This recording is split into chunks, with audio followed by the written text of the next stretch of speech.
अस्सलाम वालेकुम व्यूवर्स, कैसे हो सब। तो आज की अपनी इस वीडियो के अंदर हम लोग डिस्कस करेंगे CS 201 lecture number 39। Lecture number 39 में आपके ना कुछ ओल्ड टॉपिक्स को रिवाइज किया जा रहा है, ठीक है।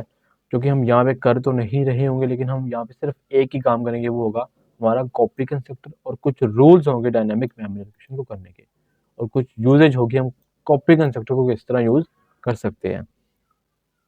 सबसे पहले तो उन्होंने बताया कि हम पॉइंटर्स पढ़ चुके थे कि पॉइंटर्स क्या होते हैं, आपको बता चुके हैं। कहता है pointer is a special type of variable that contains a memory address. It is not a variable that contain a value rather an address of a memory that is contained inside a pointer variable। अब pointer क्या होता है? एक special type का variable होता है जिसमें हम किसी मेमोरी एड्रेस को स्टोर करते हैं, और वो मेमोरी एड्रेस होता है किसी दूसरे वेरिएबल का, राइट। और उस मेमोरी एड्रेस का जो वेरिएबल है और जो पॉइंटर है, दोनों की हमारे पास जो डेटा टाइप है वो दोनों की सेम होनी चाहिए, ठीक है। ओके, आपको पॉइंटर्स का पता है, हमने डिटेल से मिड टर्म में पढ़ा था, इसको यहाँ पे दोबारा पढ़ने की जरूरत नहीं है। उसके बाद हमने रेफरेंसेस को पढ़ा लेक्चर नंबर 30 में।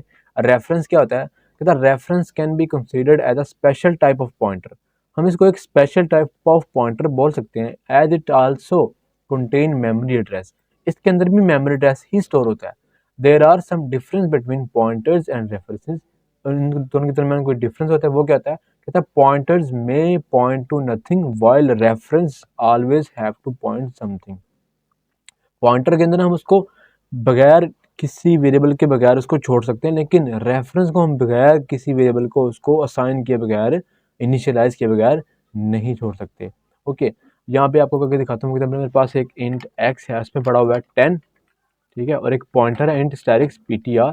मैं इसमें रख सकता हूँ वेरिएबल का एड्रेस, ठीक है, और दोनों की डेटा टाइप सेम होनी चाहिए। अब अगर मैं बात करूँ रेफरेंस की, तो ये देखो, मैं इसको या तो ऐसे एड्रेस रख भी सकता हूँ या छोड़ सकता हूँ, वो मेरी मर्जी है, ठीक है। लेकिन अगर हम बात करें रेफरेंस की, अगर हम बात करें रेफरेंस डेटा टाइप की, सॉरी, उस केस में ये कभी भी विदाउट इनिशियलाइजेशन नहीं होगा। हम इसको कोई ना कोई वेरिएबल की वैल्यू इनिशियलाइज करेंगे, और वही बात है कि उसकी जो इनिशियलाइजेशन की डेटा टाइप है वेरिएबल की, और इस रेफरेंस की डेटा टाइप दोनों की सेम होनी चाहिए, ठीक है। अच्छा, उसके बाद कहता है जी कॉल बाय वैल्यू क्या होता है। आप लोगों ने फंक्शंस पढ़े, जब हम फंक्शन के तो कोई पैरामीटर पास करते हैं तो वो by default call by value होता है, राइट। कोई भी फंक्शन के अंदर पैरामीटर पास करते हैं, कोई आर्गुमेंट पास करते हैं, जब हम फंक्शन को कॉल करते हैं उस टाइम पे वो जो वैल्यू होती है वो कॉल बाय वैल्यू होती है। और कॉल बाय रेफरेंस हम कैसे करते हैं? जब हमने फंक्शन को कॉल करना है या डिक्लेयर करना है, फॉर एग्जांपल वॉइड फन है, इसके अंदर कोई वेरिएबल है, उसको बाय रेफरेंस पास करो तो उसको हम बोलते हैं कॉल बाय रेफरेंस, ठीक है। कॉल बाय वैल्यू आपकी कॉपी लेके जाता है, और कॉल बाय रेफरेंस आपका ओरिजिनल ऑब्जेक्ट या ओरिजिनल वेरिएबल लेके जाता है, ठीक है। तो आपको पता है, ये फंक्शन में आप लोगों ने चीजें पढ़ी हुई हैं, ठीक है। उसके बाद है ये हमारे पास डायनामिक मेमोरी एलोकेशन, ये भी आपको पढ़ा चुका हूँ, ठीक है। सिंपल हम मेमोरी एलोकेशन किसके ऊपर करते हैं? पॉइंटर्स के ऊपर करते हैं। ये पॉइंटर डिक्लेयर कर लिया, उसी टाइम पे कर लो, या बाद में असाइन करके उसको मेमोरी इनिशियलाइज करवा दो, और मेमोरी जिससे इनिशियलाइज करवानी है उसकी डेटा टाइप और जिससे इनिशियलाइज करवानी है उसकी डेटा टाइप दोनों की सेम होनी चाहिए, ठीक है। उसके बाद डी एलोकेट करवाना तो सिंगल अगर वेरिएबल है तो इस तरह, उसके बाद अगर आपके पास एरेज हैं तो कुछ इस तरह, और डी एलोकेट करवाना है तो कुछ इस तरह करवाना है, ठीक है। तो ये सारी चीजें हम पीछे देख आए हुए हैं। और यहाँ पे देखो, सर ने आपको फिर क्या किया, एक मैट्रिक्स क्लास है, उसकी मेमोरी एलोकेट करवाई है, उसके रोज और कॉलम्स के अकॉर्डिंगली उनको मल्टीप्लाई करवा के आपस में उसके मतलब जो आपके पास वैल्यू आएगी ना, उसके अकॉर्डिंगली इसकी मेमोरी एलोकेट करवा दी। आपको पता है, आपने टोटल एलिमेंट्स फाइंड करने हो मल्टी डायमेंशनल एरे के ऊपर, तो किस तरह करोगे आप? उसके जो कॉलम्स होंगे, उसके जो रोज होंगे, उनके आपस में मल्टीप्लाई करोगे, जो फाइनल वैल्यू आपके पास आएगी वो आप यहाँ पे करवा सकते हो, वो आपके टोटल नंबर ऑफ एलिमेंट्स होंगे, ठीक है। ओके, अब यहाँ पे देखो, फिर सर ने क्या किया, उसको डीएलोकेट करवा दिया। अब सबसे पहले आपको एक और टॉपिक पढ़ा दूं, वो है जी असाइनमेंट और इनिशियलाइजेशन। असाइनमेंट बोलते हैं कि आपने फॉर एग्जांपल कोई वेरिएबल डिक्लेयर किया ना, उसी टाइम पे उसको कोई वैल्यू असाइन कर देना, ये होता है इनिशियलाइजेशन, सॉरी, इनिशियलाइजेशन। इसको क्या बोलते हैं? इनिशियलाइजेशन। असाइनमेंट क्या बोलते हैं कि आपने पहले कोई वेरिएबल डिक्लेयर किया हुआ है, कोई वेरिएबल आपने पहले डिक्लेयर किया हुआ है, आप उसको बाद में कोई वैल्यू दे रहे हो, उसको हम कहेंगे ये क्या है, असाइनमेंट है। ये क्या है, असाइनमेंट है। ओके, असाइनमेंट ASS होता है असाइनमेंट। ठीक है, तो ये फर्क होता है असाइनमेंट में और इनिशियलाइजेशन में। ठीक है, अब यहाँ पे अगर आप क्लास के ऑब्जेक्ट्स के साथ ये काम करते हो ना, तो आपको याद होगा कि हमने अगर क्लास बनाई है तो उसके वैल्यू को हम अगर उसी टाइम पे कोई और ऑब्जेक्ट देंगे तो वो होगा इनिशियलाइजेशन, लेकिन बाद में उसको कोई और ऑब्जेक्ट असाइन करेंगे तो वो होगा असाइनमेंट। राइट, हमने असाइनमेंट ऑपरेटर को भी ओवरलोड किया था। ठीक है, अब हम बात करते हैं कॉपी कंस्ट्रक्टर की। कॉपी कंस्ट्रक्टर क्या होता है, यहाँ पे देखो, मैं सबसे पहले यहाँ पे एक क्लास बनाऊंगा, क्लास टेस्ट के नाम से। फॉर एग्जांपल एक छोटी सी क्लास बनाता हूँ टेस्ट के नाम से। उसके अंदर मेरे पास एक वेरिएबल पड़ा हुआ है इंट एक्स, और पब्लिकली एक कंस्ट्रक्टर है मेरे पास पैरामीटर, एक फिलहाल डिफॉल्ट कंस्ट्रक्टर है। ठीक है, उसको मैंने ऐसे करके छोड़ दिया, और एक है मेरे पास पैरामीटराइज कंस्ट्रक्टर, उसको मैंने कहा इंट ए, और मैंने कहा जो एक्स है उसको ए से इनिशियलाइज करवा दो। मेरे पास एक फंक्शन है वॉइड डिस्प्ले। ठीक है, वॉइड डिस्प्ले, उसको मैंने कहा सी आउट एक्स को प्रिंट करवा दो। ओके, अब कॉपी कंस्ट्रक्टर क्या होता है?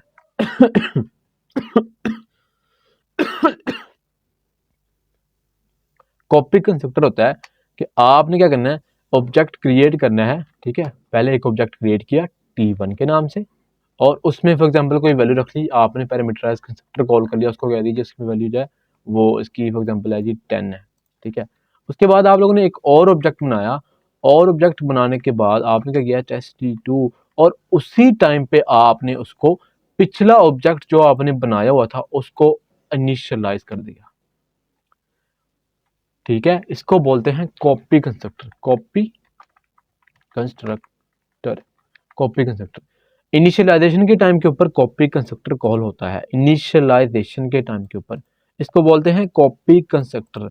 ये कॉपी कंस्ट्रक्टर होता है, और आप वो फॉर एग्जांपल बाद में कर दो ना कि आपने कहा जी t2 में रख दो t1, ये कॉपी कंस्ट्रक्टर नहीं होता, ये होता है असाइनमेंट। राइट, असाइनमेंट ऑपरेटर होता है। क्या होता है, असाइनमेंट। और इनिशियलाइजेशन कब होती है, at the time of declaration of an object initialize it with the previous object is known as copy constructor. ठीक है, या तो इस तरह कर लो कॉल, एक तो ये तरीका है इसको कॉपी कंस्ट्रक्टर को कॉल करने का, दूसरा तरीका क्या है, ब्रैकेट्स लगा के उसके अंदर ही पिछले ऑब्जेक्ट का नाम लिख दो, ये तरीका है इसको कॉल करने का। अब मैं क्या करता हूँ, यहाँ पे t1 डॉट डिस्प्ले करता हूँ, और बाद में जाके मैं करता हूँ जी t2 डॉट डिस्प्ले। अब यहाँ पे क्या होगा, t1 डॉट डिस्प्ले करेगा जी, पहले हमारे पास क्या हुआ, t1 में भी वही वैल्यू आ गई और t2 में भी वही वैल्यू होगी, सेम वैल्यू आ गई। ठीक है, इसका फायदा ये हुआ, कॉपी कंस्ट्रक्टर का फायदा क्या हुआ कि ये वैल्यूज को कॉपी कर देता है पिछली वैल्यूज को। ठीक है, ओके, देखो मेरे पास t1 में क्या पड़ा हुआ था 10, और मैंने t2 को रख दिया, t2 में रख दिया t1 को, और t2 को जब डिस्प्ले किया तो उसमें भी 10 प्रिंट होके आ गया। ठीक है, तो इसको हम बोलते हैं कॉपी कंस्ट्रक्टर। ठीक है, ये कॉपी कंस्ट्रक्टर होता है, ये बाय डिफॉल्ट आपका कंपाइलर खुद कॉल करता है, जैसे आपका कंस्ट्रक्टर कॉल होता है इसी तरह आपका by default compiler copy constructor खुद कॉल करता है। ठीक है, अब फिर हम एज अ प्रोग्रामर खुद भी कॉपी कंस्ट्रक्टर लिख सकते हैं। वो कैसे, सिंपल, जैसे हम कंस्ट्रक्टर नहीं लिखते उसी तरह हम कॉपी कंस्ट्रक्टर को भी लिख सकते हैं। मैंने कहा कंस्ट्रक्टर लिखो टेस्ट। ठीक है, अब इसके अंदर जो मैंने पैरामीटर भेजना है ना, वो मैंने भेजना है इसी क्लास का object test reference of T, reference, और इसको मैंने कांस्टेंट कर देना। ठीक है, मैं क्योंकि मैं कह रहा हूं कि मैं इसको चेंज नहीं करना पड़ा।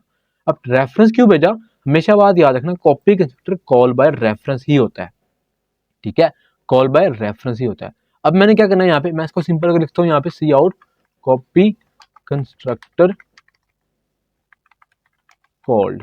ठीक है, copy constructor called, copy constructor कहाँ पे कॉल होता है, यहाँ पे कॉल होता है, the copy constructor will be called.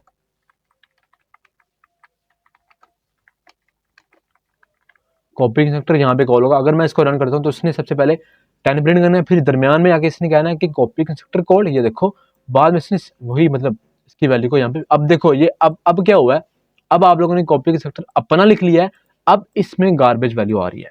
फर्क ये है, अगर आप लोग अपना नहीं लिखते तो उसमें गार्बेज वैल्यू नहीं आती, वही वैल्यू इसकी उठा के दे देगा। अब यहाँ पे मुझे इसकी चेंजिंग करनी पड़ेगी, फिर मुझे क्या करना पड़ेगा, यहाँ पे मुझे कहना पड़ेगा, यहाँ पे मेरे पास जो है ना, हमारे पास जो एक्स पड़ा हुआ है ये वाला, इसमें रख दो, हमारे पास जो राइट हैंड साइड पे इसको वैल्यू मिल रही है इसमें रख दो टी डॉट एक्स को रख दो। ठीक है, क्योंकि वो टेस्ट क्लास का ऑब्जेक्ट है, उसको रख दो इसके अंदर। तो अब ये कॉपी हो जाएगा इसके अंदर, ठीक है। ओके, कॉपी कब होता है, यहाँ पे दोबारा देखो कॉपी होता है जी, आप या तो कुछ इस तरह कर रहे हो काम या इस तरह कर रहे हो काम, तो तब कॉपी कंस्ट्रक्टर कॉल होता है। अब इसको सेम वैल्यू ही कॉपी मिलेगी, ठीक है। तो देखो यहाँ पे 10 आ गया। अब अगर आप लोगों ने अपना कॉपी कंस्ट्रक्टर बनाया तो फिर क्या होगा, गार्बेज वैल्यू मिलेगी। अगर आप लोग ये काम कर रहे हो, डिस्प्ले कर रहे हो, तो उस टाइम में गार्बेज वैल्यू मिलेगी, लेकिन आप उसको अपनी वैल्यू दे सकते हो। कैसे, इस तरह करके अपनी वैल्यू दे सकते हो, ठीक है। ओके, अब ये तो था कॉपी कंस्ट्रक्टर। अब जो आपकी बुक में है वो क्या है,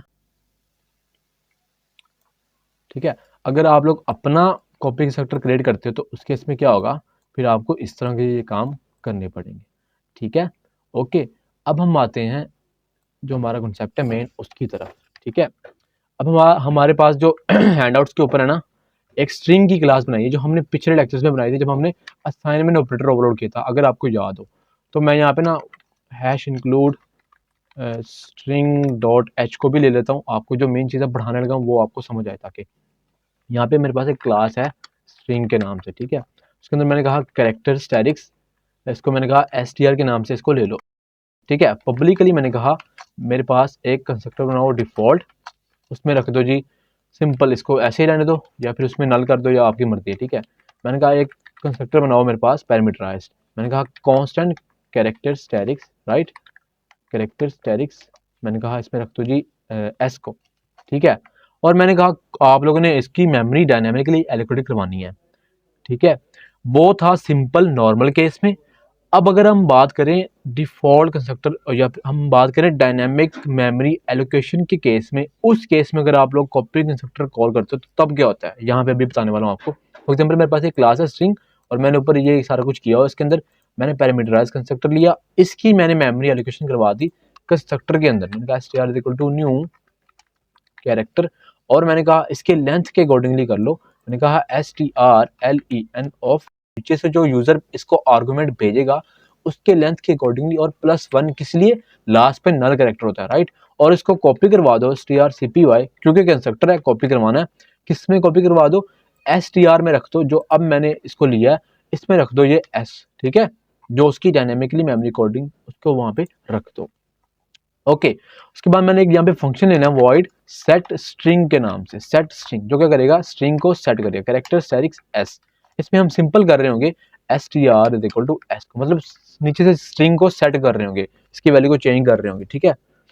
ओके, उसके बाद मैंने यहाँ पे एक फंक्शन लेना है वॉइड डिस्प्ले के नाम से, डिस्प्ले, वो क्या करेगा, सिंपल स्ट्रिंग को डिस्प्ले करवा देगा, जो हमारा str है, ठीक है। मैं उसके बाद क्या करूंगा, यहाँ पे डिस्ट्रक्टर लूंगा। अब चूंकि मैंने मेमोरी एलोकेट करवाई है तो उसको डी एलोकेट करवाना मेरा फर्ज है, और कहाँ पे करवाना है, डिस्ट्रक्टर के अंदर। कंस्ट्रक्टर के अंदर एलोकेशन, डिस्ट्रक्टर के अंदर डी एलोकेशन। अब चूंकि वो है जी एरेज के ऊपर, तो मैंने क्या करना है, यहाँ पे लिखना है, मैंने यहाँ पे क्या लिखना है, मैंने कहना है यहाँ पे डिलीट str, ठीक है, उसको डिलीट कर दो, सिंपल काम हो गया। रन करके देख लो, कोई एरर तो नहीं आ रहा, पहले देख लेता हूँ। जी हाँ, कोई एरर नहीं आ रहा, सक्सेसफुली रन हो रहा है हमारा प्रोग्राम, ठीक है।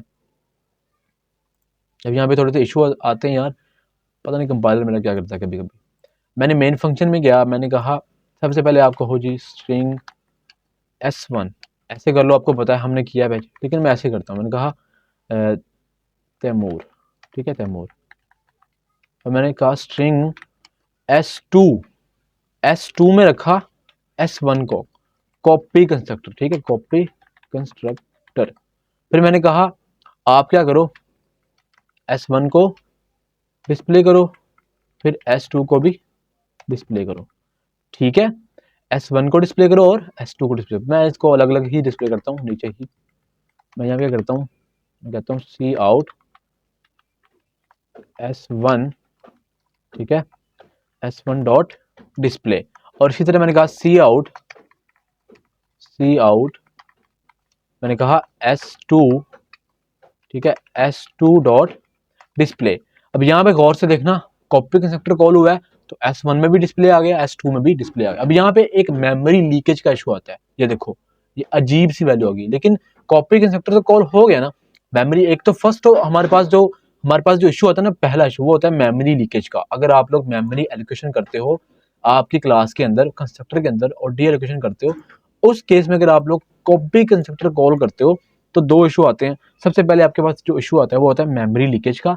दूसरा इशू क्या आता है कि आपने फॉर एग्जांपल S1 को दिया और S2 को भी डिस्प्ले कर दिया। अब आप लोग क्या करते हो, आप लोग फॉर एग्जांपल ने कहा, आप लोगों ने कहा S1 की वैल्यू को सेट स्ट्रिंग कर दो, उसकी वैल्यू चेंज कर दो। मैंने कहा दिस इज न्यू स्ट्रिंग, मैंने इसको वैल्यू चेंज कर दी, ठीक है।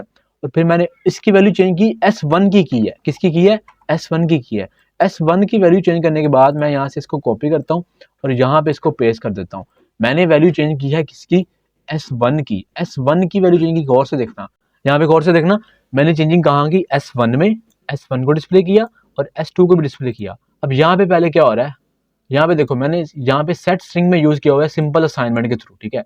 अब अगर मैं इसको रन करता हूँ, ये सही चलेगा, वैल्यू चेंज होगी, S1 की और है और S2 की और है। S1 की मैंने वैल्यू चेंज कर दी, ठीक है। लेकिन जैसे मैंने यहाँ पे क्या किया, अब आपको पता है मैं यहाँ पे कैरेक्टर अरे यूज कर रहा हूँ, तो मैं कहता हूँ यहाँ पे ना strcpy फंक्शन यूज कर लेता हूँ। strcpy फंक्शन, मैंने कहा str में रख दो ये वाला s। उस केस में क्या होगा, अगर आप लोगों ने strcpy फंक्शन यूज किया हुआ और डायनामिकली मेमोरी एलोकेशन की है, कॉपी कंस्ट्रक्टर कॉल किया हुआ है, उस केस में क्या होगा, बाय डिफॉल्ट कॉपी कंस्ट्रक्टर, ठीक है। उस केस में क्या होगा, अगर आप इसको रन करते हो, उस केस में आपके पास S1 की भी वैल्यू जो चेंज होगी तो वो S2 की भी वैल्यू चेंज कर देगा। S2 की भी वैल्यू चेंज कर दिया।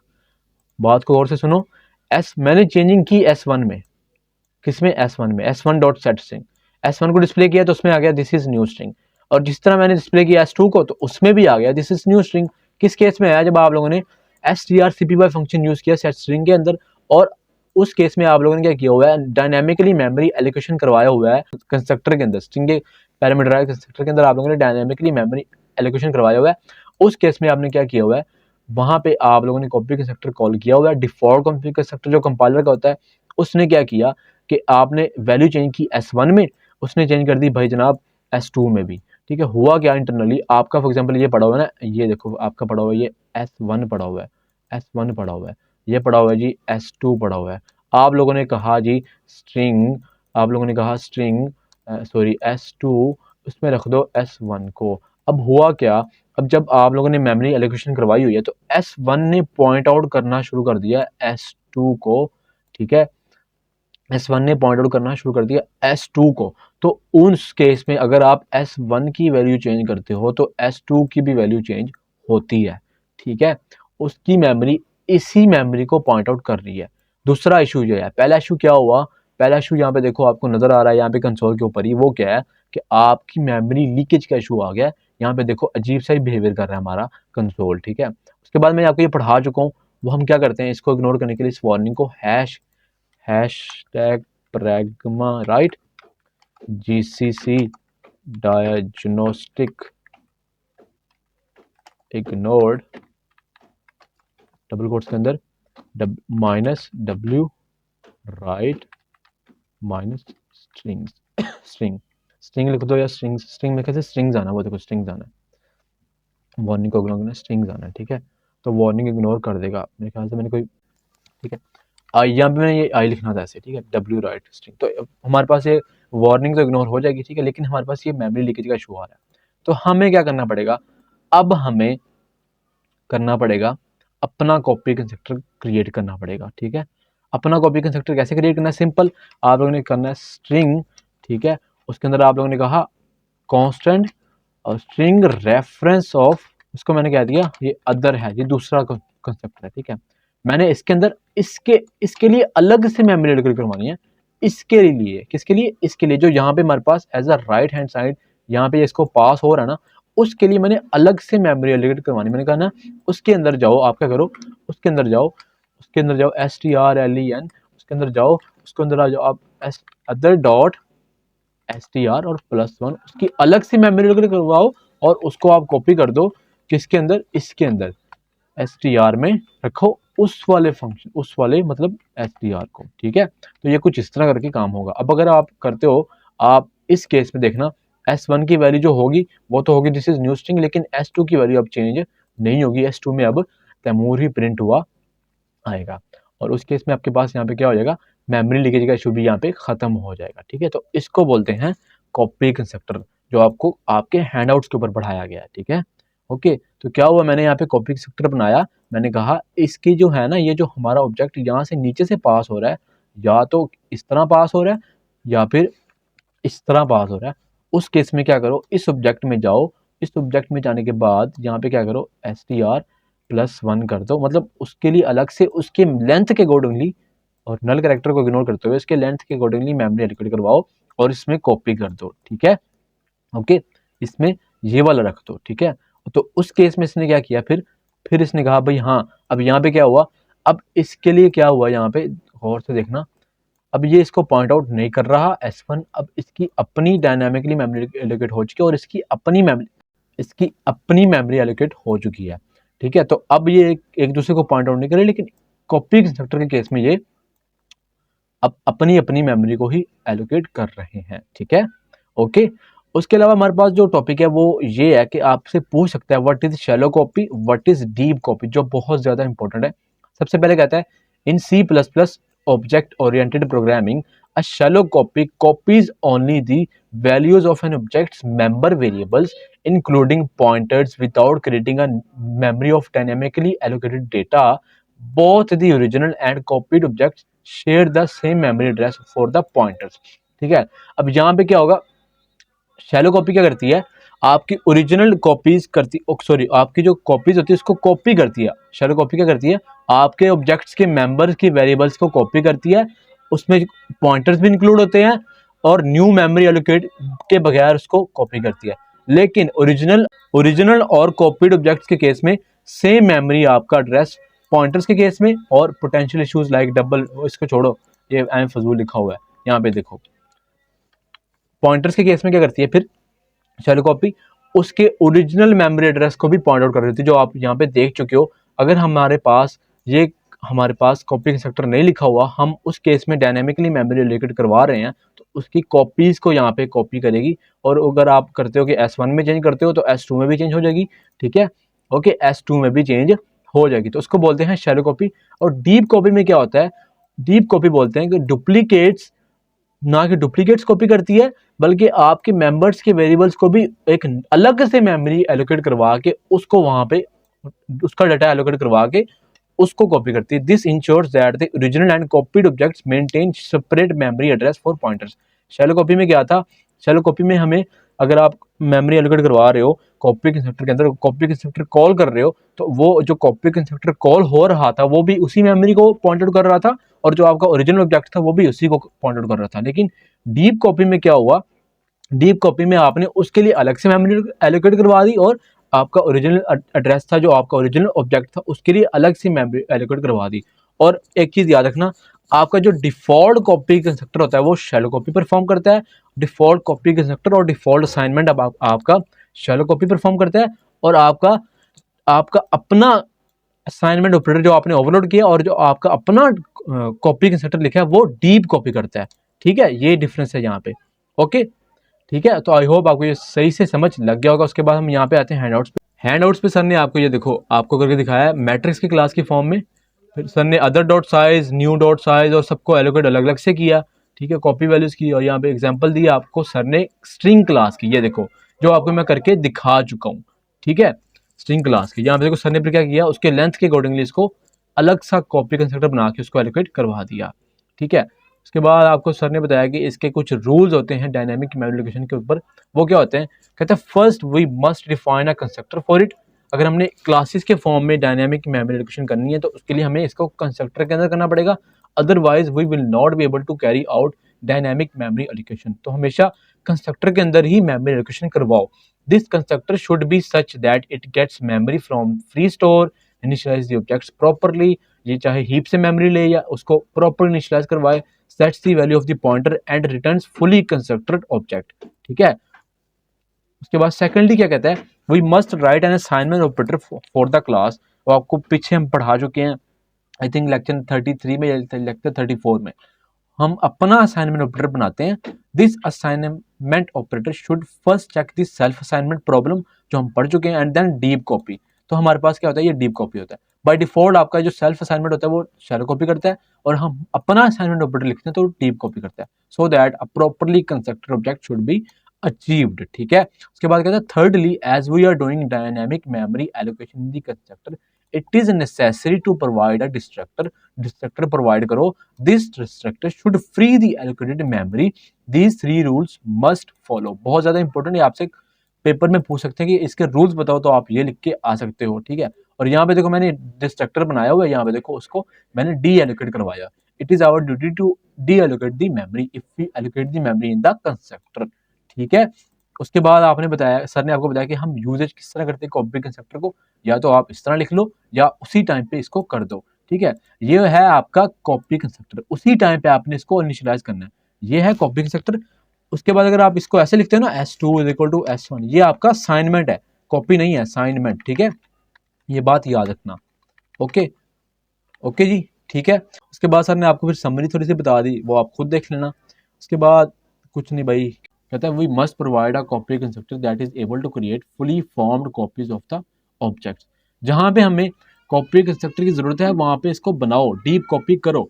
ठीक है, that means that is should not only takes the copies of the values of the pointers but it should give the pointers new values by allocating new memory of the object. ठीक है, and should copy the values of the original object into the new memory allocation।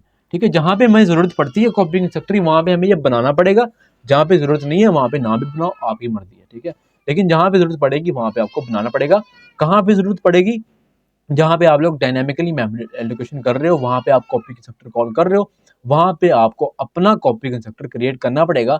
जब आप अपना copy constructor create करोगे और उस copy constructor के अंदर आप डायनामिक मेमोरी एलोकेशन करोगे, तो वो जो मेमोरी एलोकेशन होगी वो होगी डीप कॉपी। वो क्या होगी, डीप कॉपी। तो आई होप गाइस आपको वीडियो अच्छी लगी होगी। वीडियो अगर अच्छी लगे तो लाइक करना, चैनल को सब्सक्राइब करना। मिलते हैं इंशाल्लाह नेक्स्ट लेक्चर के अंदर।